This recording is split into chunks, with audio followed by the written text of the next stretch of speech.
만약 부모의 마지막 유언이 또 다른 아이가 있다는 말이었다면 당신은 그 말을 믿으시겠습니까? 오늘의 이야기 속으로 빠지시기 전 구독과 좋아요 부탁드립니다. 최자영은 최근 들어 자꾸 과거와 현재를 뒤섞으며 살아가고 있었습니다. 치매가 깊어지면서 그녀의 머릿속엔 오래전 기억이 여전히 선명했는데요. 아들 승우가 어린 시절 사고를 당했을 때 자신이 그 곁을 지켜주겠다던 다짐이 계속 맴돌고 있었던 겁니다. 그런데 어느 날 자영은 충격적인 소문을 들었습니다. 김도의 뺑소니 사건이 재수사하게 됐다는 것이었습니다. 그 순간 그녀의 머릿속에서는 모든 기억이 왜곡되어 돌아가기 시작했습니다. 아들이 또다시 누명을 쓰고 있다는 생각이 지배해버린 거죠.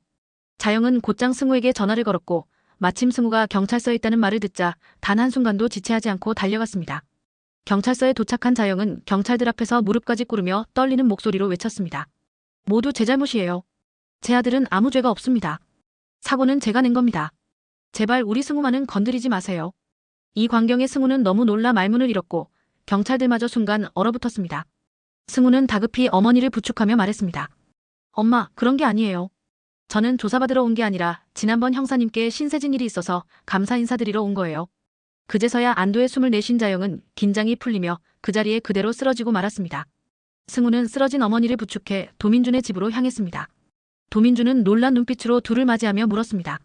사모님께 무슨 일이 있었던 겁니까? 승우는 울먹이며 사실을 털어놓았습니다.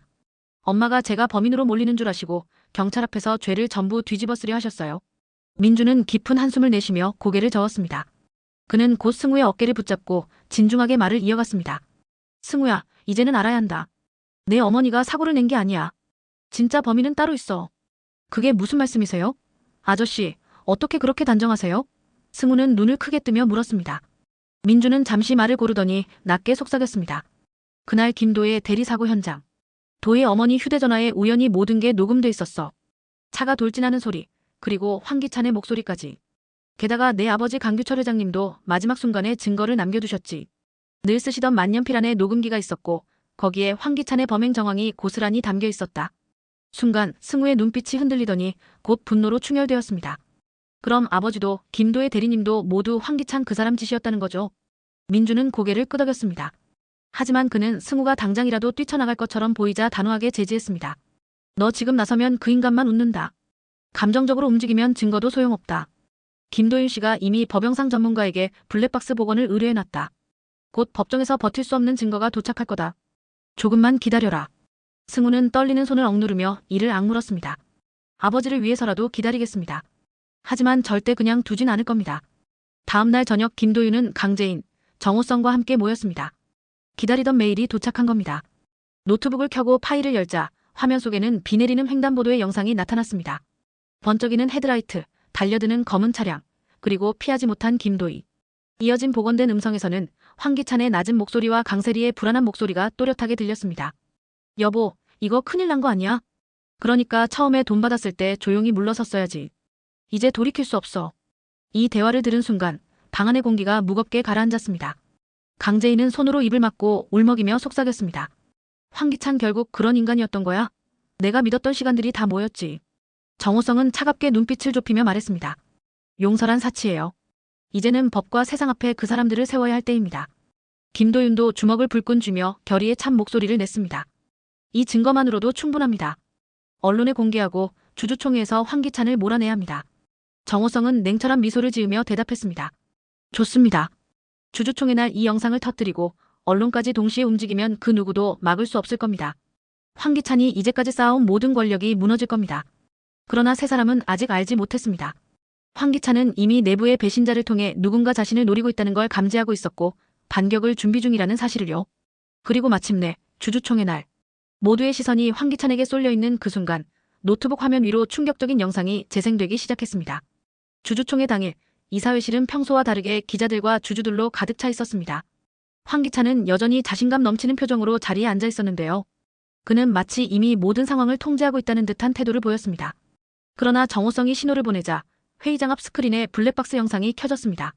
비오는 횡단보도, 돌진하는 검은 차량, 그리고 이어지는 강세리와 황기찬의 대화. 회의장 안은 순식간에 술렁이기 시작했습니다. 주주들은 눈을 크게 뜨며 서로를 바라봤고 기자들의 손은 바쁘게 키보드를 두드렸습니다. 황기찬은 당황한 기색을 애써 감추며 입을 열었습니다. 이건 조작된 영상입니다. 저를 모함하기 위해 교묘하게 편집한 것에 불과합니다. 그러자 강재인이 자리에서 벌떡 일어나 목소리를 높였습니다. 조작이라고요? 당신이 어떤 사람인지 이제 모두 알게 됐어요. 나도 당신을 믿고 내 모든 걸 걸었지만 결국 돌아온 건 배신과 피투성이 진실뿐이었어.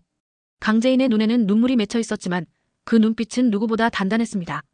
정호성이 차갑게 덧붙였습니다. 황기찬, 당신이 그동안 회사 자금을 어떻게 빼돌렸는지, 그리고 어떤 뒷거래를 했는지도 다 알고 있습니다. 경찰과 세무당국은 이미 움직이고 있어요. 오늘이 바로 당신의 끝입니다. 회의장 안이 다시 술렁였지만 황기찬은 결코 무너지지 않았습니다. 그는 미소를 지으며 천천히 손을 들어 올렸습니다. 끝이라 그렇게 쉽게 생각하지 마라. 너희들이 가지고 있는 건 겨우 영상 하나와 녹음 파일 뿐이지. 하지만 나는 너희 모두를 끝낼 수 있는 비밀을 가지고 있다. 순간 모두의 시선이 황기찬에게 쏠렸습니다. 그날 저녁 도민준의 집. 승우와 도윤, 재인, 오성이 모두 모여 있었습니다. 주주총회에서 황기찬이 체포될 거라 기대했지만 경찰은 끝내 구속영장을 청구하지 못했습니다. 이유는 단순했습니다. 영상의 원본이 법적으로 완전히 인정받기 전까지는 결정적 증거로 부족하다는 것이었습니다. 승우는 주먹을 쥐며 이를 갈았습니다. 도대체 왜 이렇게까지 끈질기게 빠져나가는 거죠? 이제는 정말 못 참겠습니다. 정호성이 차분히 말했습니다. 분노는 이해하지만 그게 함정이 될 수 있어. 황기찬은 지금 오히려 더 위험해졌다. 궁지에 몰린 짐승은 가장 거칠게 발톱을 세우지. 김도윤은 노트북을 켜며 말을 이었습니다. 오늘 저녁 내게 익명의 메일이 도착했어. 첨부 파일에는 충격적인 사진 몇 장이 있었는데 그 안에는 우리도 전혀 알지 못했던 내용이 담겨 있었어. 화면에 나타난 사진에는 오래전 강규철 회장이 쓰던 별장 내부 모습이 담겨 있었습니다. 그런데 그 속에서 낯익은 인물의 그림자가 포착되어 있었습니다. 바로 최자영이었습니다. 그녀가 손에 쥔 봉투에는 유원장이라고 적혀 있었고 그 옆에는 어린 강세리의 모습이 어렴풋하게 찍혀 있었습니다. 승우가 충격에 휩싸여 물었습니다. 엄마가 왜 저기 있는 거예요? 그리고 강세리는 왜 거기 있는 겁니까? 도민주는 깊은 눈빛으로 모두를 바라봤습니다.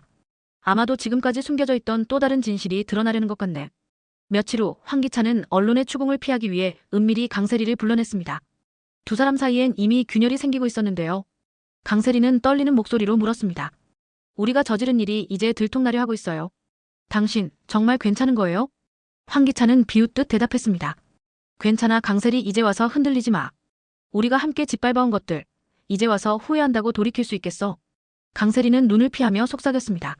그런데 나도 이제 더는 버틸 수가 없어. 그날의 장면이 자꾸만 꿈에 나와. 도희 씨가 마지막으로 나를 보던 눈빛이 아직도 생생해.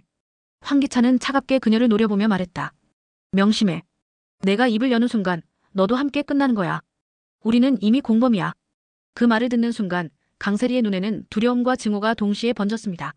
한편 최자영은 점점 불안정해지고 있었습니다.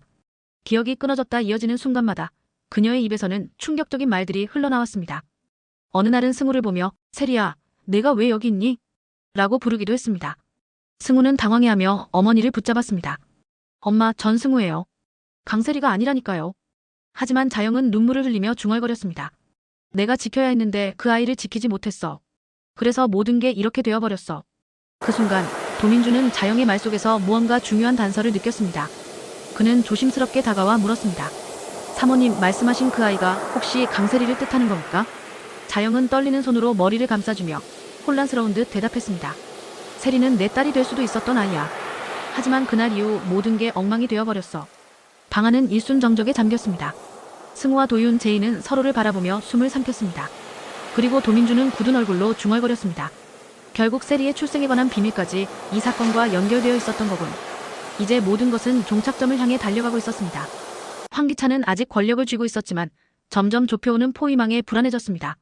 강세리는 점점 무너져가며 언제든 폭로할 수 있는 시한폭탄이 되었고 최자영의 기억 속에 묻혀있던 비밀은 드디어 고개를 들려하고 있었습니다. 그리고 김도윤, 강재인, 정호성, 승우. 이 네 사람의 결심은 하나로 모였습니다. 황기찬을 끝내자. 이번엔 반드시. 주주총회가 끝난 후 회사는 그야말로 전쟁터 같은 분위기에 휩싸였습니다. 언론은 황기찬의 이름을 연일 헤드라인으로 올렸고 투자자들은 불안감을 감추지 못한 채 주식을 매도하기 시작했습니다. 그런데도 황기찬은 오히려 평소보다 더 차분해 보였습니다. 마치 모든 상황을 예상하고 있었다는 듯이요. 그의 비서가 다급히 들어와 보고했습니다. 회장님, 언론의 압박이 심상치 않습니다. 일부 주주들은 사임을 요구하고 있습니다.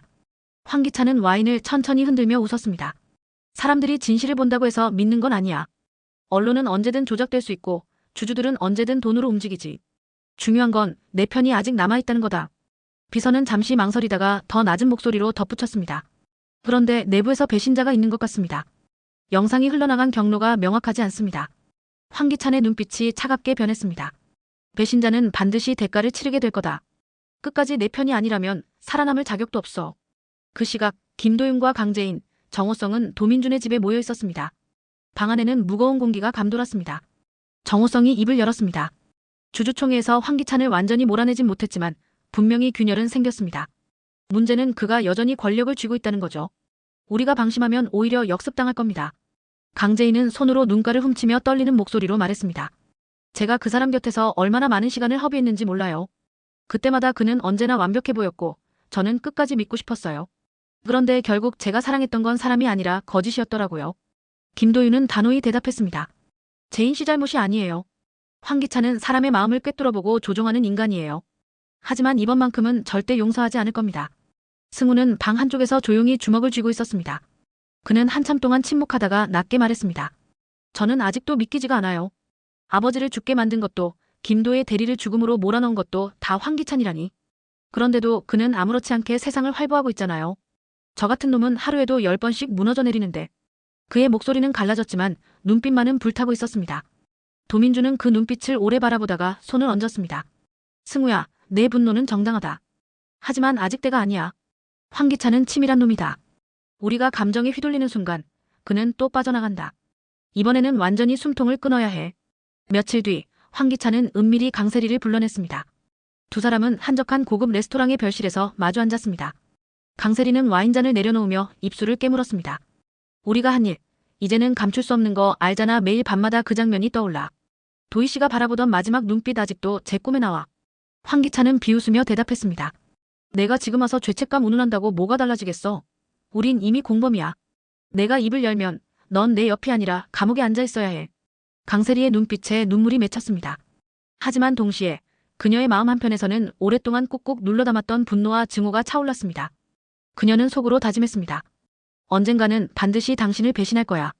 지금은 아니지만 그날은 반드시 올 거야. 한편 최자영의 기억은 점점 더 불안정해지고 있었습니다. 그녀는 어느 날 갑자기 승우를 붙잡고 오열했습니다. 내가 그때 그 아이를 지켰어야 했는데 내가 지키지 못해서 이렇게 된 거야. 승우는 혼란에 빠졌습니다. 엄마, 무슨 말씀이세요? 지키지 못했다니 그게 무슨 뜻이에요? 자영은 머리를 감싸주며 중얼거렸습니다. 세리세리가 그날 그 집에 있었어. 내가 모든 걸 숨겼어야 했는데 결국 이렇게 돼버렸네. 승우는 충격에 얼어붙었습니다. 강세리의 이름이 어머니의 입에서 흘러나왔다는 건 지금까지 몰랐던 새로운 연결고리가 있다는 뜻이었습니다. 도민주는 깊은 눈빛으로 자영을 지켜보다가 조심스레 물었습니다. 사모님, 세리가 어떤 비밀을 가지고 있는 겁니까? 자영은 눈물을 흘리며 고개를 저었습니다. 이젠 다 늦었어. 이제 와서 말해도 아무 소용없어. 하지만 그녀의 눈빛 속에는 아직 말하지 못한 진실이 분명히 숨어 있었습니다. 그날 밤 김도윤은 익명의 발신자로부터 또 다른 메일을 받았습니다.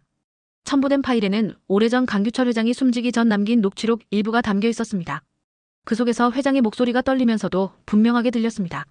황기찬, 그 자식이 날 끝내려 하고 있다. 하지만 내가 죽더라도 이 진실은 반드시 드러나야 한다. 자영도 세리도 결국 같은 운명에 묶여있다. 그 녹취를 들은 순간 방 안에 모두가 얼어붙었습니다. 정호성이 낮게 중얼거렸습니다. 강세리까지. 결국 모든 퍼즐의 열쇠는 강세리에게 있었군. 황기찬은 재판정에서 결국 중형을 선고받았다. 언론은 그의 몰락을 재계의 추악한 실체가 드러났다라는 제목으로 내보냈고 대중은 오랫동안 세상을 지배하던 거대한 괴물이 사라지는 듯한 해방감을 느꼈다. 그러나 그를 둘러싸고 살아온 사람들의 마음속은 결코 그렇게 간단하지 않았다. 강세리는 재판에서 모든 죄를 인정했다. 그녀는 황기찬의 곁에서 권력과 부를 탐했지만 결국 돌아온 건 죄책감과 파멸뿐이었다. 카메라 앞에 선 그녀는 눈물을 흘리며 떨리는 목소리로 고백했다. 저는 그날 김도희를 살릴 수 있었습니다. 하지만 두려움 때문에 아무 말도 하지 못했습니다. 이 모든 죄는 제가 짊어지겠습니다. 사람들은 그녀를 매섭게 비난했지만 어떤 이들은 무너져버린 한 여자의 후회 섞인 눈빛 속에서 복잡한 감정을 읽기도 했다.